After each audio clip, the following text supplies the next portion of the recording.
Welcome back, everybody. Corey Hughes, Bloody History. We are going to continue where we left off yesterday with this testimony of William Colby. So, right from where we left off, Mr. Schwartz says, "Might I come down with you on this document and we will look at it together?" Colby says, "I have a copy." If you recall from the last episode, Colby didn't want to give over a document because it had an origin with the NSA, and then there was a big back and forth about whether they should give over documents regardless of agency, and of course they should. But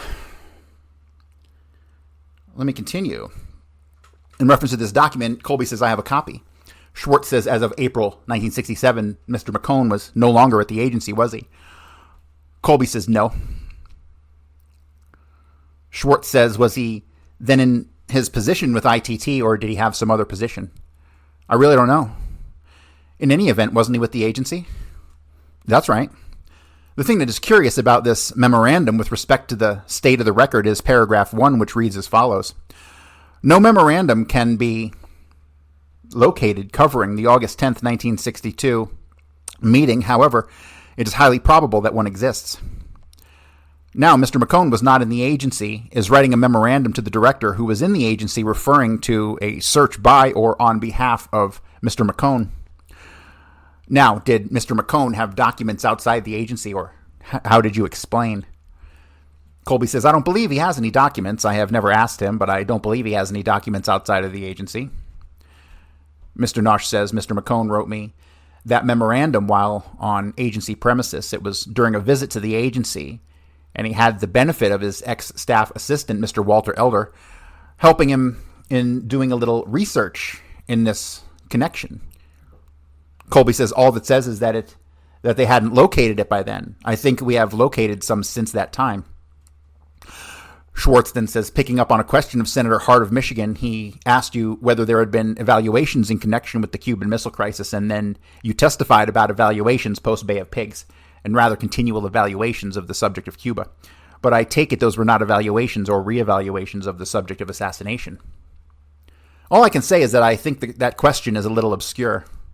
I know that after the Bay of Pigs failure, there was an investigation made of the whole episode, and in the course of that, a discussion of what we were then to do, and a program was developed. I'm speaking at second hand here, but a progress was developed of keeping some economic pressure on Cuba, and that was a national policy, not just CIA, keeping economic pressure on Cuba and continuing to support the various elements which might eventually lead to a change in the Cuban government, through some overthrow or otherwise. I think some propaganda programs were kept up, some exile activities were kept up, some training of teams to be infiltrated into Cuba were kept up, some sabotage operations were continued, and those continued over the following several months. Right after the 1962 missile crisis, I cannot identify right offhand here any particular review of that, but I know that that was a subject of 40 committee consideration at various times. Whether that included assassination or not, I cannot say. My guess is, as I say, it is that if John McCone didn't know about it, it was not covered in those discussions because it would be very hard to cover them without his being involved.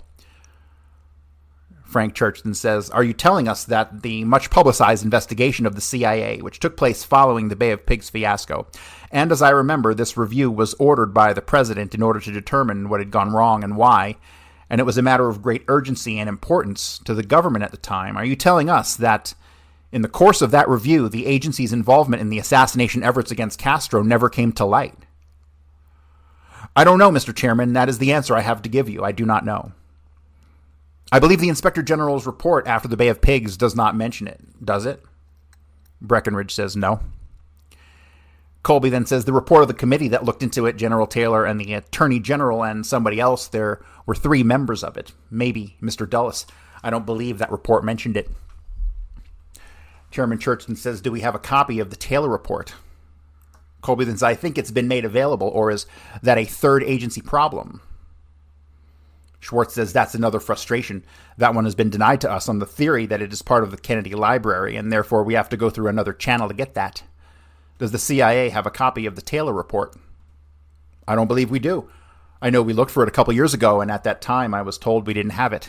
I hate to say here under oath we do not have one, but I know I tried to get a hold of it and was told a couple years ago we couldn't have one, but there are lots of drawers in those safes in that building. I think he's speaking euphemistically. I'm not trying to evade the question. I'm trying to say I don't think we have one. It could be. We have a copy of our own Inspector General's report at that time. Mr. Schwartzen says, does that contain any mention of the assassination subject? Colby says, no, it does not. Do you find it puzzling that CIA doesn't have a copy of the report designed to review its activities in the Bay of Pigs, a report that led to substantial presidential changes in the instructions with respect to your jurisdiction? Yes. I mean, it's an important document. Yes, sir. Relating to the CIA? Colby again says, yes, sir. Senator Schweiker says, I wonder if McCone has a copy. Colby says, I would doubt it. Schweiker says, that's why he came in, because of that. Colby says, roughly, yes. Frank Church then says, in the course of the investigation that took place, this investigation that led to the Taylor report that took place in the aftermath of the Bay of Pigs, were records kept, that is to say, Colby says, of contributions? Ooh, do we have a page missing? 49, 48. Nope, doesn't look like we have a page missing, but there's no continuity here. Church says, no. Did the investigation involve written records? Did it involve testimony taken under oath and transcribed? Is there written material relating to that investigation to which this committee could gain access? Colby says, I don't know the answer to the question, Mr. Chairman. Maybe Mr. Breckenridge can help us. Mr. Breckenridge says, I'm not familiar with that study. I'm familiar with the approach that was taken at the time within our organization when the Inspector General, I was not involved in that study, but I have heard it discussed how they approached it. Their understanding of the Bay of Pigs problem was overall invasion plan and organization for that and concentrated on that. By way of explanation for the omission or of reference to the assassinations, so few people knew about it, and I think it came to no one's attention, simply did not discover it at that time. And it may not have been by way of explanation, not just a justification. It may not have been associated in the minds of the people who did not know about it with the inquiry into the military operation. Mr. Schwartzen says Mr. Bissell knew about it, and he was certainly the main architect of the Bay of Pigs, right? Right. Mr. Schwartzen says Mr. Dulles, at least the records we put in on Wednesday, knew about it, and he was substantially involved in the Bay of Pigs.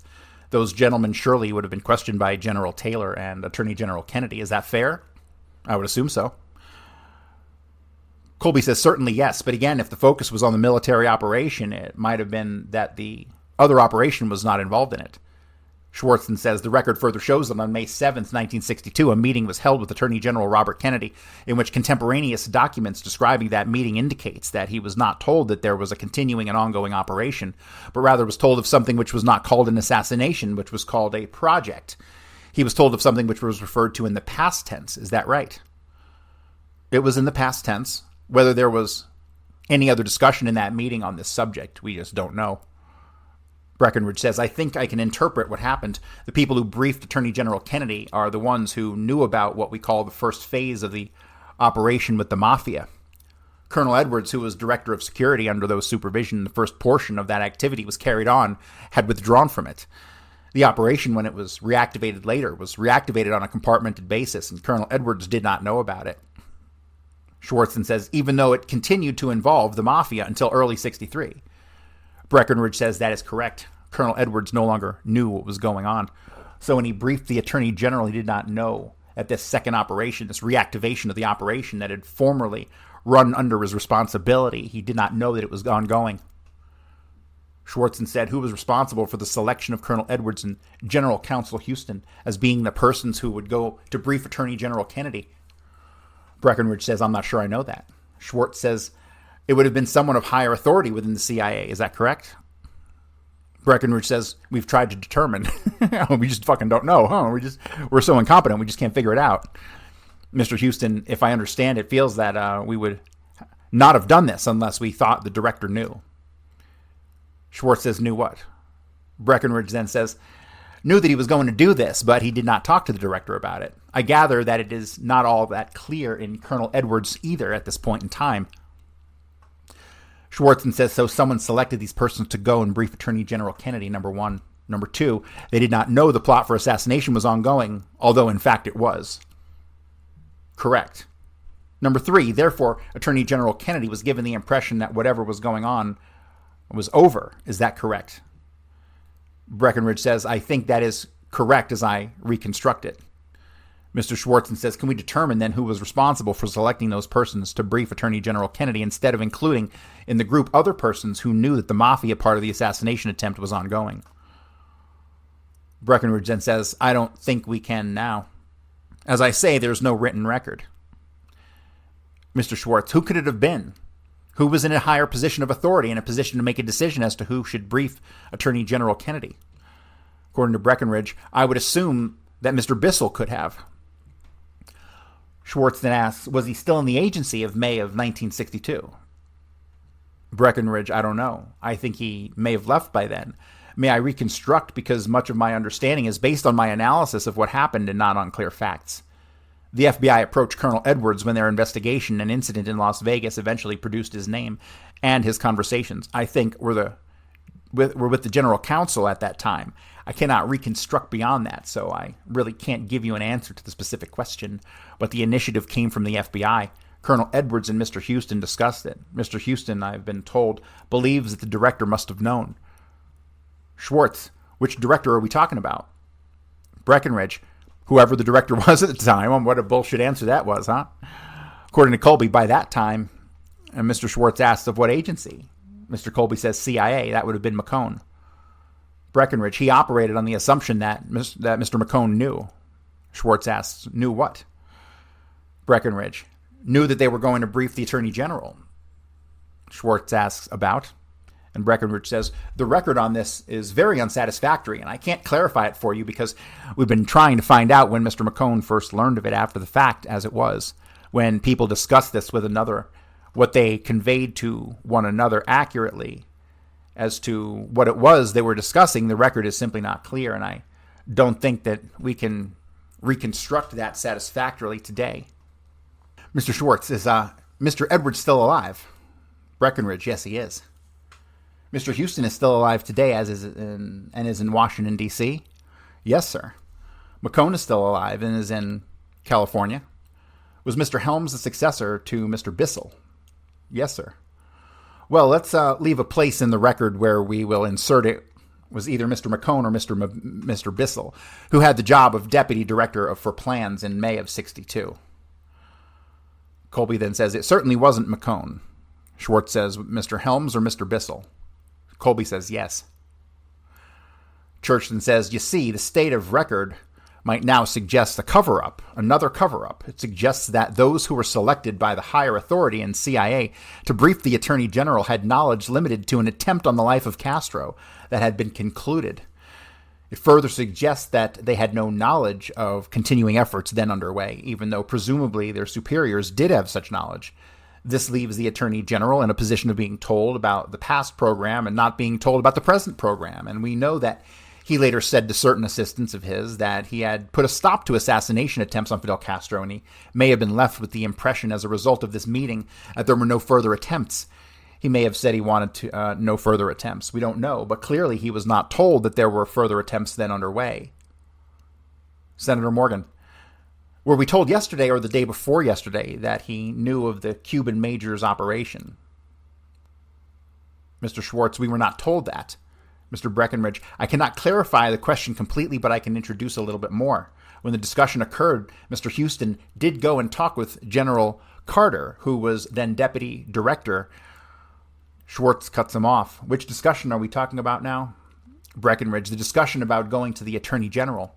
To go back, how the question arose, and it goes far afield, John Roselli, who was the Chicago member of the Mafia, who arranged the introduction of Giancana to the Cuban syndicate head, through whom they initially tried to run this operation. Giancana had a personal love affair with a well-known entertainer who was then in Las Vegas, and she was suspected of him by then having an affair with another well-known entertainer.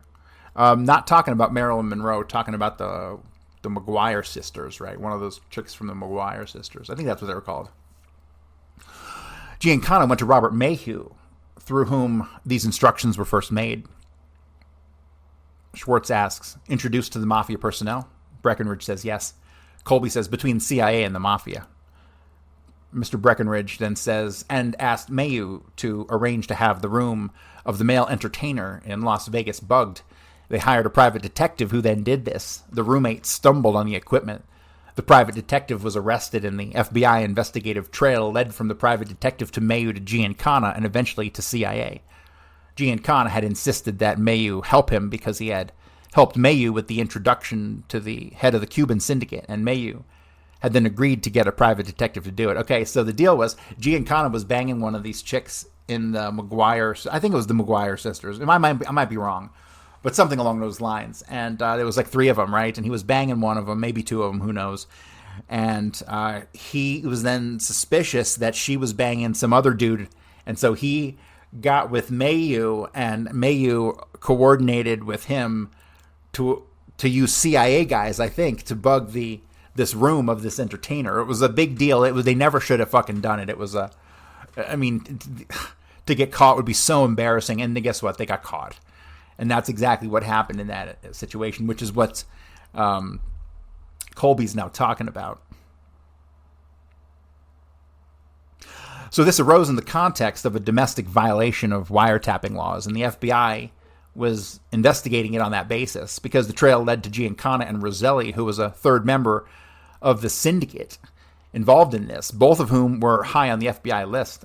As they progressed towards developing a prosecution, they came to Colonel Edwards, Sheffield Edwards, the FBI did, and said, "What is your position on this?" The position of the agency, as stated by Colonel Edwards, was we did not want them prosecuted because it would expose what he understood to be this operation. And I guess the time sequence gets a little fuzzy in mind. Schwartz, did he tell the director of the FBI the nature of the operation, or simply he told him it would concern some sensitive matter? Breckenridge, he told him it was an intelligence operation in country, and the mafia was being used for that purpose. So in the discussions as it progressed, it dealt with the wiretap prosecution. Colonel Edwards, in discussing it with us in 1967, according to our notes, said that they briefed the Attorney General all the way, but at the time, Colonel Edwards, I think by the time they did it, Colonel Edwards thought it was over. So the Attorney General and the FBI were not told the complete story. Schwartz, they weren't told the most important part of the story, and that was that it was continuing. Breckenridge, they didn't know that. That is correct. Church, so you have here 2 violations of law. Apart from what was told to the Attorney General, you have 2 violations of law. 1, the wiretap. It was an illegal operation. We may have 3. Second, it was certainly an activity that the basic law prohibited CIA from engaging in, domestic activity. Colby then says CIA was not involved in the wiretap. Chairman Church, as I understand it, the CIA was involved because it engaged a private... Breckenridge then cuts him off and says, "I'm sorry." Church then says, "Maybe I misunderstood." Breckenridge then says, "We didn't learn about this until after the FBI found out about the mafia involvement in that wiretap. This was done by a private detective hired by a private businessman at the request of Giancana." How much do you want to bet that that private businessman who was hired, investigated by the private detective, happens to also be a CIA agent? How much do you want to bet? Schwartz says, CIA agents had committed the crime in this case, but not on behalf of the CIA. Breckenridge says, no. Schwartz says, isn't that accurate? Breckenridge says, no. See, Breckenridge is trying to put a spin on this. Colby says, I wouldn't call Giancana an agent. Getting back to our definitional problems. Of course he was an agent. Giancana did stuff on behalf of the CIA. That makes him an agent. Okay, so whenever... Agent isn't like an official title, right? When you're an agent, you're doing something on behalf of someone else, right? So if someone asks me to go and do something for them, I'm an agent of that person in regards to my action. So that's how the agent and employee and contract agent and all these different terms get fucked up, because there's a legal definition and then there's like a agency definition. So he goes, I wouldn't call Giancana an agent. Getting back to our definitional problems, Schwartz says CIA associates. Colby then says CIA instrument. We had a contact with, that's the first time, that's a new one for me. I've known about CIA employees, CIA assets, CIA agents, CIA associates. I've never heard of CIA instruments. Tomato, tomato. We had a contact with Giancana, obviously, and with Mayu. they decided on their own to do this wiretapping or bugging or whatever it was without our prior knowledge. They got caught. Then they said if this is fully investigated and brought out, it'll bring out the CIA collaboration on the other suspect. On the other subject. And then this decision was made to go and brief the Attorney General to the degree briefed. Frank Church says, after which the Justice Department dropped the case, and Colby says it was dropped. Then I have a whole blank page here. The rest of the page from that on out is empty, so I don't know if that's intentionally redacted, deleted, or what. I'm pretty sure it is, because when I get to the next page, it's the next one in line, right? 59 to 60, but yet the transcript continues here. So yes, I'm assuming we have most of a full page redacted. Senator Hart of Colorado asks, was the CIA not concerned that Giancana may have told something about this Cuban operation to the female entertainer, who also may have told the male entertainer? Breckenridge says, no. If I understand what happened, and I am now describing what Mr. Mayu said, and I get this from having read some files at the Department of Justice recently, when Mr. Mayu tried to explain to the FBI his position and tried to provide a rationale for doing this, he said, I thought there was a leak in Chicago and I wanted to have the room of this entertainer bugged so I could find out if Giancana had leaked. The FBI gave this the kind of credit I think it was entitled to. They didn't pay much attention to it. This was something he tried to develop to justify his involvement. There was no indication that there were any leaks from Chicago that we know of, something that he would know of, and there was no instruction on our part for him to do such a thing, and it was for another reason. Giancana asked him to do it. Senator Hart of Colorado says, as far as you can tell from the record, the CIA was not concerned that Giancana and his female friend or her male friend may have blown the Cuban operation. Breckenridge says no. Senator Hart of Colorado, it was purely who was sleeping with whom. Breckenridge says, I think that is still the case. I would like to add one further thing, that prior to going over to brief the Attorney General, the General Counsel did go to speak to General Carter. General Carter said that he understood Colby. General Carter was deputy director of the agency at that time. Breckenridge, he understood the situation and in due time might brief the director. We don't know that he did brief the director, who was then McCone. Our notes written in 1967 say there is no indication that General Carter was briefed on the full details of the assassination plot. So while he did approve their going and briefing the Attorney General about this association with the Mafia, there's no indication that he was told the full story then either. Schwartz, then in August of 1963, the document that you provided for us last time, Mr. Helms did know about the ongoing operation, is that correct? Breckenridge said, I think by then he knew that the operation was going. Schwartz, he said he sent to Director Cohn the memorandum which had been prepared concerning the meeting with Attorney General Kennedy, which indicated that the operation was completed. So the inference from the paper record is that Mr. Helms was concealing affirmatively from the Director of Central Intelligence in the same way as somebody had concealed from the Attorney General the fact that the plot was ongoing. Is that a fair characterization? Colby says, I don't know. Breckenridge says, could I see the memo? Frank Church then says, the memo uses verbs in the past tense. Schwartz, the cover memo from Helms to McCone transmitting a copy of the memorandum concerning May 1962 meeting with Attorney General Kennedy. Breckenridge says, may I say first, I don't know. I just call your attention to the third paragraph. Schwartz, of the memorandum from Director Helms? Yes, he was then deputy director. Colby says the basic memorandum, of course, merely referred to sensitive CIA operations, and then in Mr. Helms, the paragraph says, I assume you are aware of the nature of the operation discussed in the attachment. Again, this was an attempt not to refer on paper to what it was. Schwartz says, but the attachment refers to it in the past tense. Colby says, I agree. Senator Morgan, who is this memorandum from? Colby says, the memorandum we're discussing now of the August 1963 was to Director from Mr. Helms. It's attached a copy of the briefing of the Attorney General in May of 62. Senator Morgan then says, Mr. Breckenridge, the transcript or report that you were reading from a few moments ago, who prepared that? This was prepared by another inspector and me in 1967. Morgan then asks, when you say there is no indication that he knew, that is just an assumption on your part that you don't have any positive evidence? Breckenridge, that is correct.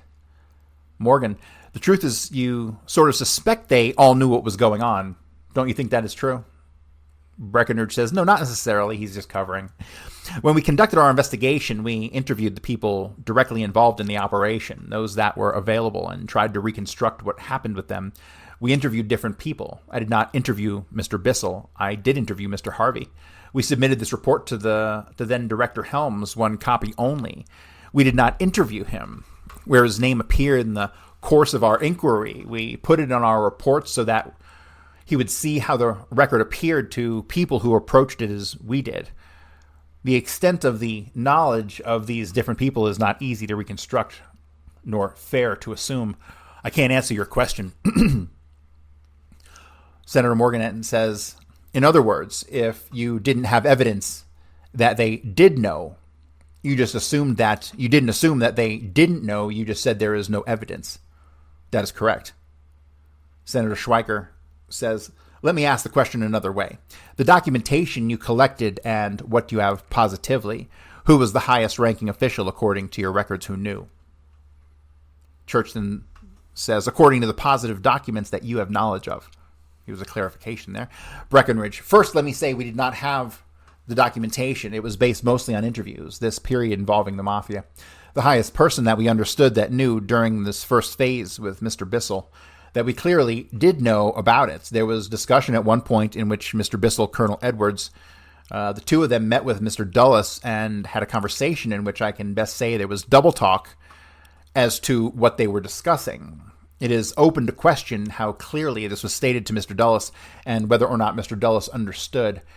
At the time, while we were making the inquiry, it was our opinion that Mr. Dulles probably knew, but I can't put it beyond that. Schweiker says he left the agency in 1961, as I recall. When was your investigation? Breckenridge says our investigation was in 1967.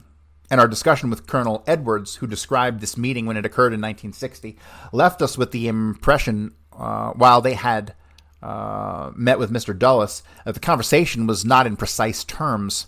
As Colonel Edwards said to us, we didn't use any bad words, which meant they didn't use the word assassination, but they discussed an operation against Castro in such terms that he felt they had conveyed the message to Mr. Dulles.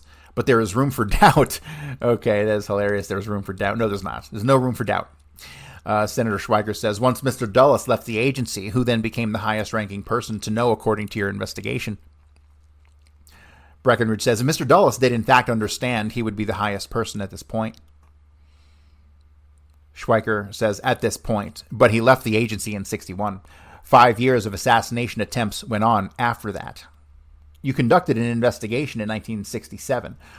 What did that period show as to who was the highest ranking person who knew? Breckenridge says, Mr. McCone did not know until much later, until after it was all over.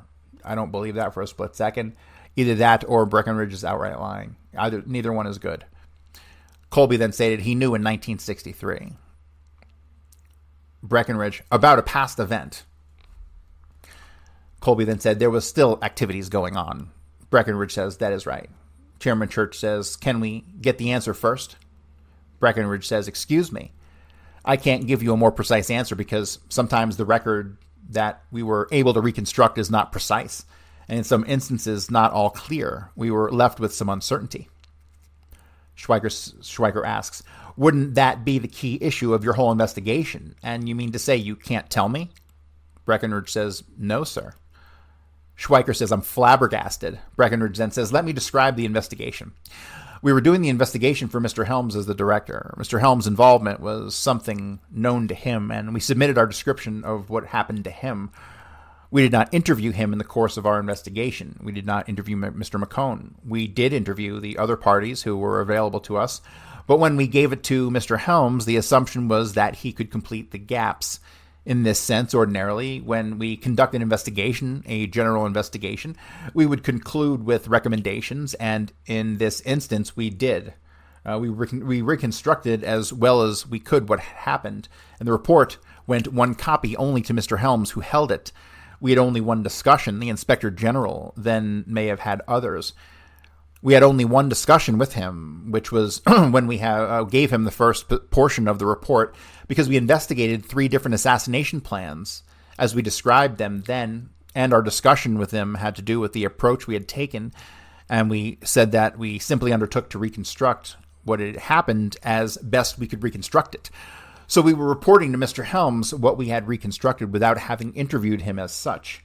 It was in one copy only, and quite frankly, in 1967, we expected that it would have no purpose other than to tell him what the situation was for decisions as he felt appropriate.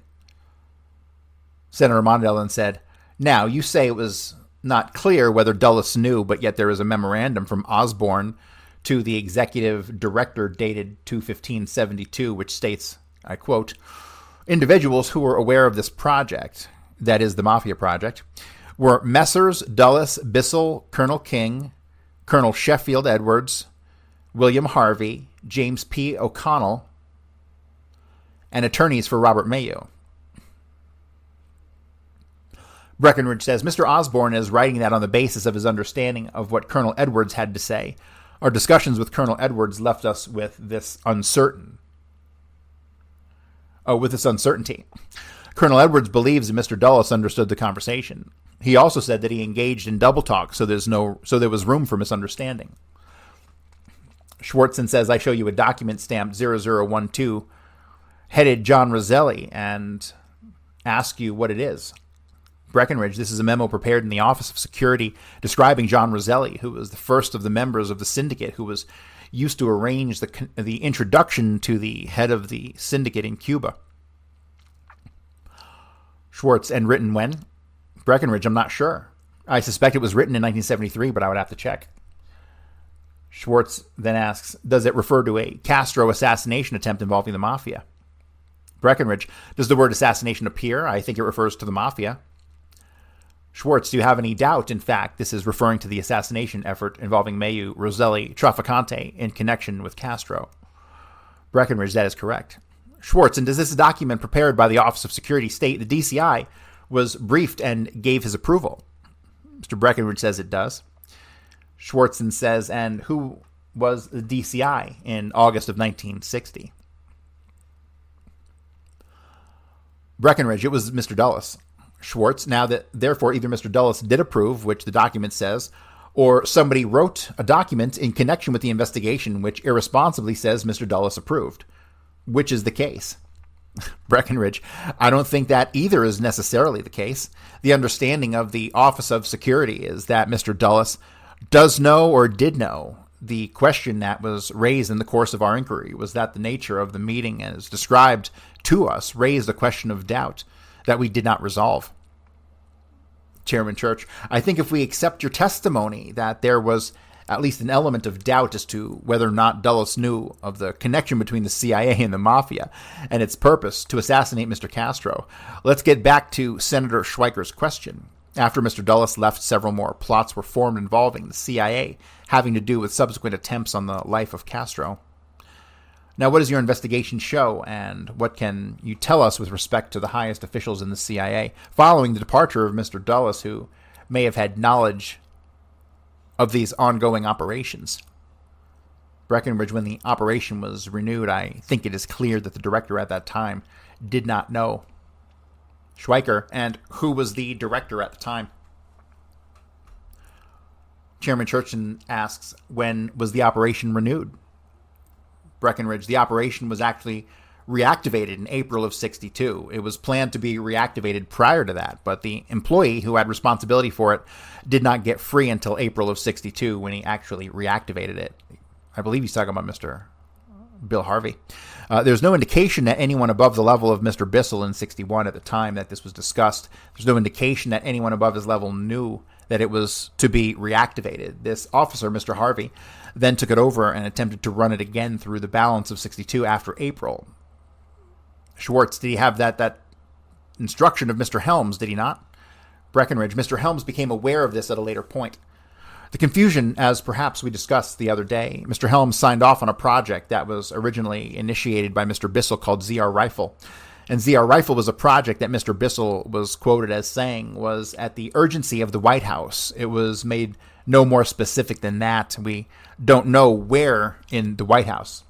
ZR Rifle was described as an executive action capability, a capability to permit assassinations if someone called for them. Mr. Harvey was given the responsibility of this by Mr. Bissell, and originally it continued as a separate action from the Castro operation, but Mr. Harvey was also given that responsibility. And for all intents and purposes, they became wedded. All right, so let me just clarify some of this here for a second. So we've already gone over, I believe, I don't even remember which show we talked about it. But we talked about how George Bundy and Bissell and possibly Kenny O'Donnell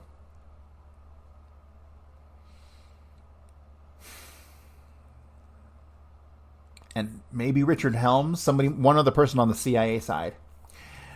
There was some back and forth between these guys, right? And the White House played like, oh, we don't know what you're talking about. They might have mentioned something, but we didn't think that was nothing official. We didn't know what they were really talking about, but we didn't think there was anything really happening. And then from the CIA side, they're like, oh, well, the White House kind of told us through, they kind of said, beat around the bush, that they wanted this, and blah, blah, blah, so we kind of did it at the instruction of the White House. Everyone's playing, we don't know what the fuck is going on here, right? It's like a spontaneous combustion kind of thing. And obviously everyone's full of shit because everyone's in on it, right? So that was basically the alleged origins of ZR Rifle. And then ZR Rifle, but see, the problem is ZR Rifle allegedly encompassed everything from the attempts on Trujillo and the Dominican Republic, or ultimately the assassination of Trujillo in the Dominican Republic, and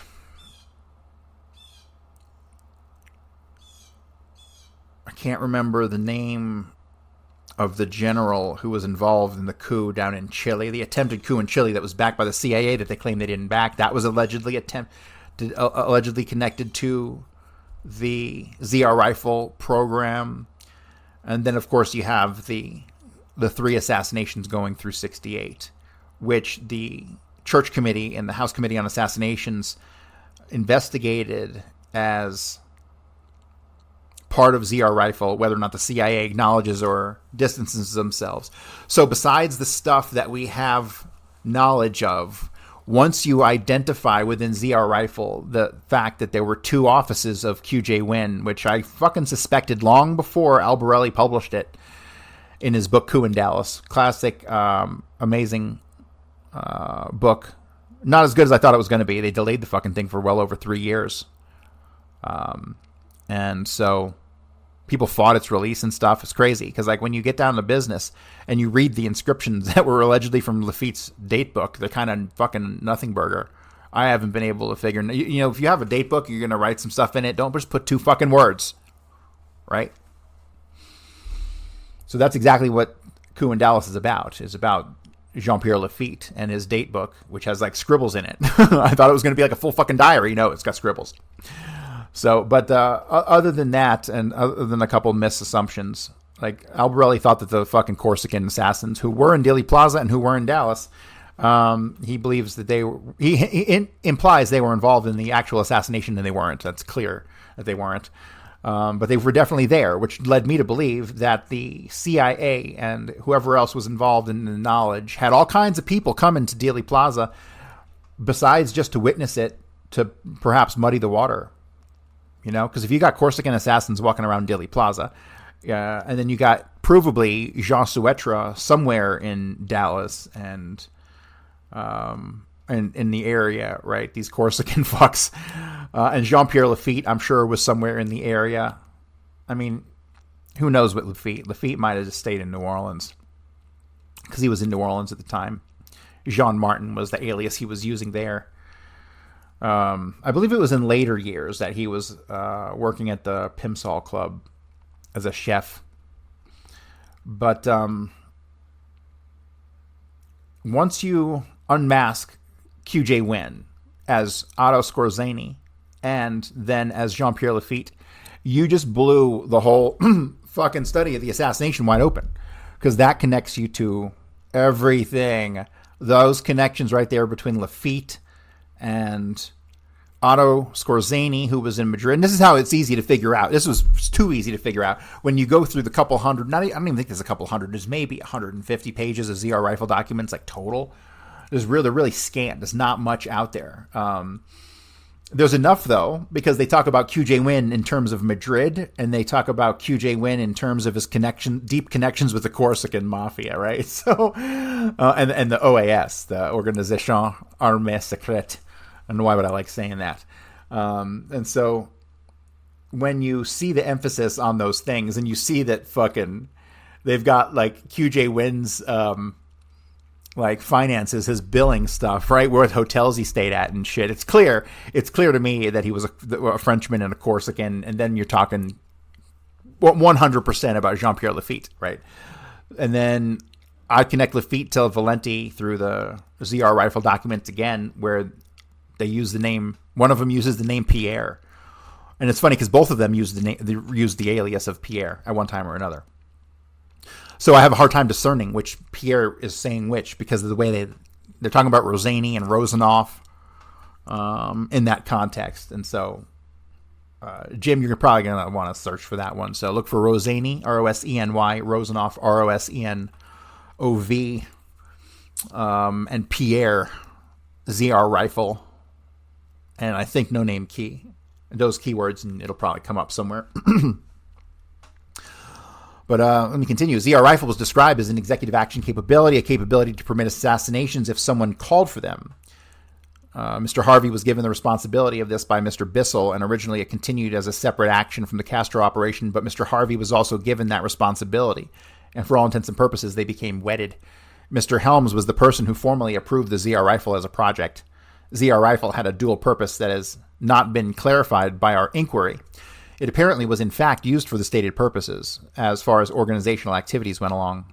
It was to steal codes, and Mr. Helms, when he approved the project, authorized accounting on certification, which meant that rather than the usual vouchers supporting expenditures, that the officer involved would simply certify that the money had been spent and this would be accepted. It had project amount of some dollars, $7,500 to $10,000. Some of it included the salary of an agent, some to include operating expenses. So Mr. Helms' main appearance in the approval of ZR Rifle does not necessarily equate with the date he became familiar with the Castro operation. Okay, let me explain what's going on here. So, the duplicity in the CIA and how they did things, right? This is a great example.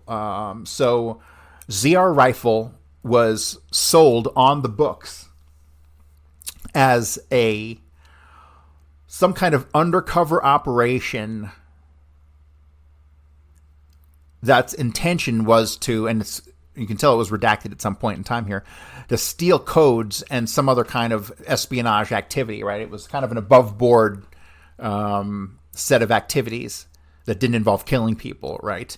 But I don't think that program went anywhere. Like, I think it was created, and then it was used as a shield for the assassination programs, which were also ZR Rifle, which were basically the documents were kept kind of off book, because I'm sure there's 10 times or 100 times more documents out there that we're never going to see as have been released. So Mr. Helms' main appearance in the approval of ZR Rifle does not necessarily equate with the date when he became familiar with the Castro operation. So what they're saying here is this Breckenridge, because he seems like a real prick? Yeah, it probably is Breckenridge. So what he's basically saying is that there's plausible deniability here because he might have known about ZR Rifle as the spy espionage stuff, as opposed to the assassination stuff, the executive action stuff, right? So they always have to inject that plausible deniability. Mr. Schwartzen says, because of the dual purpose of rifle means both rifle files and used rifles. Breckenridge says, it may mean either or both. Colby then says, it is supposed to disassociate, but sometimes there is that kind of association. Breckenridge says, I told you that I would look for when Mr. Helms' name first clearly appeared, and I haven't done that. I was out of town yesterday. Schwartz says, do you have a memo of February 1962 when Mr. Helms, according to Mr. Greer, Inspector General, authorized Harvey by memo to handle the project on a special basis? Breckenridge says, do I have a copy of the memorandum? Schwartz says, yes. Breckenridge says, is it in the files and we can retrieve it? Chairman Church says, Mr. Bissell was the deputy director of plans. The record would indicate that he knew of the reactivation of the operation to assassinate Castro in April of 1962, and Mr. Harvey, I take it, was assigned that duty. Breckenridge says, if I may go back, it was in the fall of 1961. And then you have a whole bunch of stuff that appears to be redacted because you got a good solid 10 lines left on this page that are blank. And Mr. Schwartzen says, November 61. Breckenridge says, I think that is probably correct. It was in the fall of 61 that Mr. Harvey was given the assignment by Mr. Bissell.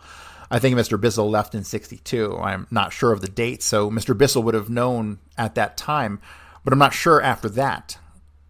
Chairman Churchin says Helms succeeded Mr. Bissell as chief of operations. Colby says deputy director of plans. Chairman Churchin says deputy director of plans. Your records show that Helms had knowledge of the ZR rifle operation, which, among other things, was to develop an executive capability, whatever that means. Presumably that means a capability to conduct an assassination if and when authorized by proper authority. Breckenridge says that's my understanding. Church, is that your understanding? Breckenridge says, yes, sir. Church, do your records show that, or is it that based upon what has been revealed through your interrogation?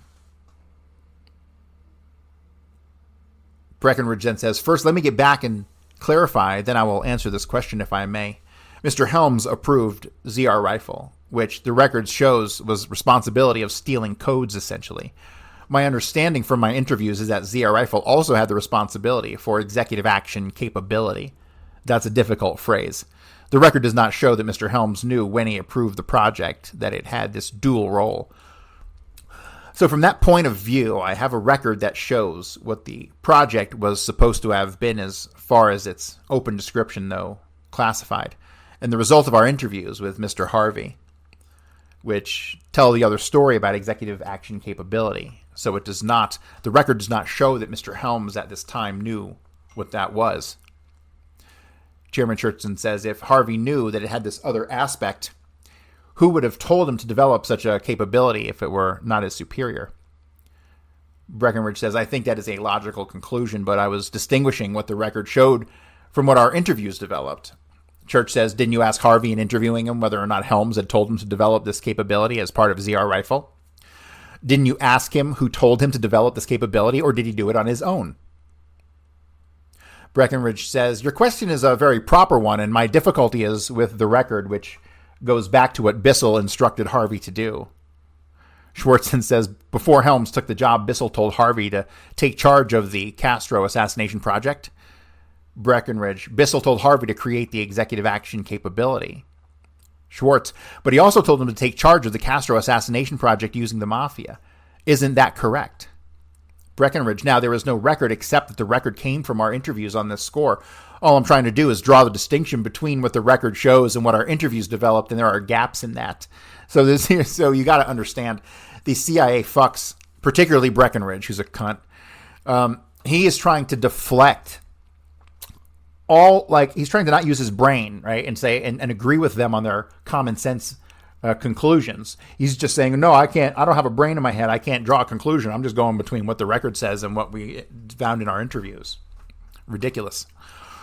Church says, your interviews show that Mr. Bissell, who preceded Helms, told Mr. Harvey to develop an executive action capability, which was a capability to assassinate if and when ordered, right? Mr. Breckenridge says that is correct. Church says, and your records show that Mr. Bissell also instructed Harvey to take over the Castro assassination attempt, which was connected with a continuing relationship between the CIA and the mafia. Breckenridge, I think that is a correct assumption. Yes. Church says, now, when do your records show that Helms became aware of Harvey's whole assignment as given to him by Bissell? Breckenridge says, I don't have the accurate date. We have the 16th of August, 63 memorandum.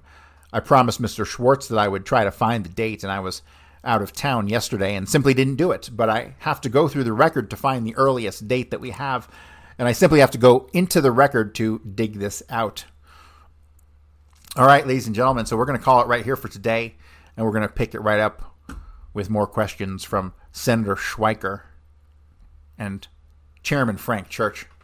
Thanks, everybody, for tuning in. Please tune into my Substack, bloodyhistory.substack.com, where right now we're covering the works of Hermar Rudolph and the chemistry of Auschwitz. So I hope to have you over there. Thank you for your time, everybody. I'll see you tomorrow.